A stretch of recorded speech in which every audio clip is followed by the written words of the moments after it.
Welcome to our circular snapshots. Our 5 stories today. New rules are finally approved in the EU, making fashion brands responsible for their textile waste. Business innovation in second-hand and resale continues to take off. Businesses and charities call on the UK to scrap VAT on refurbished electronics. On an almost weekly basis, we hear about the geopolitics of critical minerals. And finally, the latest on the UN Plastics Treaty talks. So let's jump straight in. The European Union has officially adopted Extended Producer Responsibility, or EPR, for textiles. Under this law, brands and retailers will have to fund the collection, sorting, reuse and recycling of clothing and other textile products. It's the polluter pays principle applied to fashion. Effectively, the more wasteful or hard to recycle your products are, the higher fees you'll pay. For the circular economy, this is an important step. It creates financial incentives for better design, for durability, repairability and recyclability. It also helps fund the infrastructure Europe needs to keep textiles in circulation rather than ending up in landfill. EPR provides a critical policy reshaping for fashion. Meanwhile, there is yet more momentum that resale and second-hand are reshaping the end customer experience. A recent piece in The Conversation explores how Sweden's Retuna Mall, a retail centre where every shop sells only second-hand goods, is transforming the retail experience. It has been operating for nearly a decade, and it's changing how people think about consumption.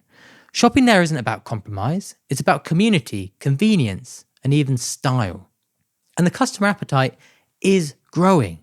According to a recent BBC report, second-hand shopping is increasingly seen as aspirational, not just thrifty, evidenced by resale startup Vinted demonstrating profitability for the first time. We're also seeing mainstream retailers roll out their own resale programs. But as a piece in Trellis points out, success depends on setting clear financial goals. Resale has to make sense not only environmentally, but also economically, whether that's through increased customer loyalty, new revenue streams, or brand differentiation.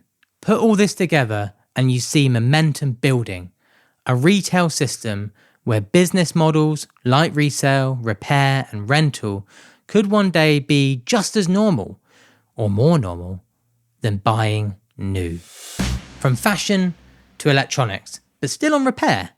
In the UK, a coalition of businesses and charities is urging the government to scrap VAT on refurbished and repaired electronics. Right now, if you take your phone to be fixed or buy a refurbished laptop, you still pay the standard 20% VAT. The campaign argues that this unfairly penalises circular choices, making repair and reuse less affordable than they should be. Removing VAT could make refurbished goods cheaper, create jobs in repair, and significantly cut e-waste. For the circular economy, this is about policy as a lever, tweaking tax structures to make the right thing also the easy and affordable thing. Other countries have already tried this. Sweden, for example, cut VAT on repair services back in 2017, and it's helped building a thriving repair culture. Could the UK be next? Let's zoom out to a more global issue, critical minerals. These are the raw materials like lithium, cobalt and nickel that power electric vehicles, renewable energy and batteries. Demand is skyrocketing, but supply chains are fragile, geopolitics are tense, and mining often comes with environmental and social costs. There are now almost weekly news stories covering the topic, including the Indian government's latest announcement that it is investing in recycling and recovering. The country hopes to reduce its dependence on imported minerals and build resilience into its clean energy transition. Meanwhile, a BBC story reported on how European businesses are working to invest in facilities to significantly increase their processing capacity. Currently, nearly 90% of rare earth mineral processing happens in China. Circular economy thinking is critical. Instead of relying solely on new mining, we need to keep products, components, and materials in circulation. This is true as an opportunity regardless of where you sit on the value chain.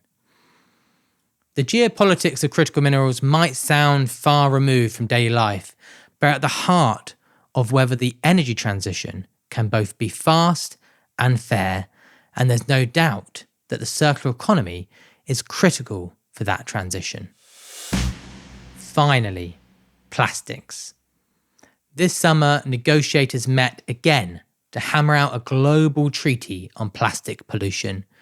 The talks have been tough, with divisions between countries pushing for high ambition, meaning legally binding measures to cut plastic production, and those preferring voluntary, less stringent approaches.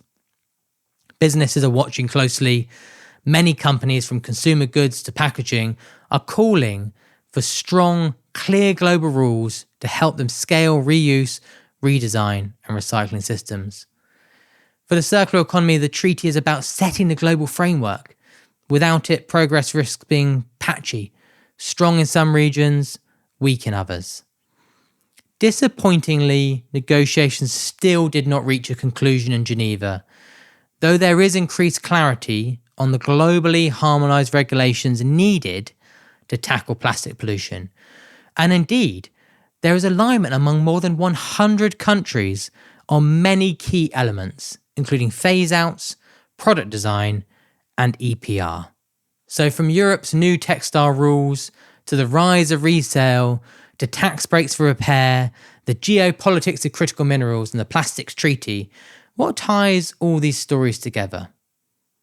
It's momentum. Around the world, the rules of the game are shifting. Policy, customer culture, and industry are slowly aligning towards a future where waste is designed out, products are kept in use, and materials cycle back into the economy. Of course, challenges remain: enforcement, infrastructure, and scaling new business models. But the direction of travel is clear. That's it for this episode of the Circular Economy Show.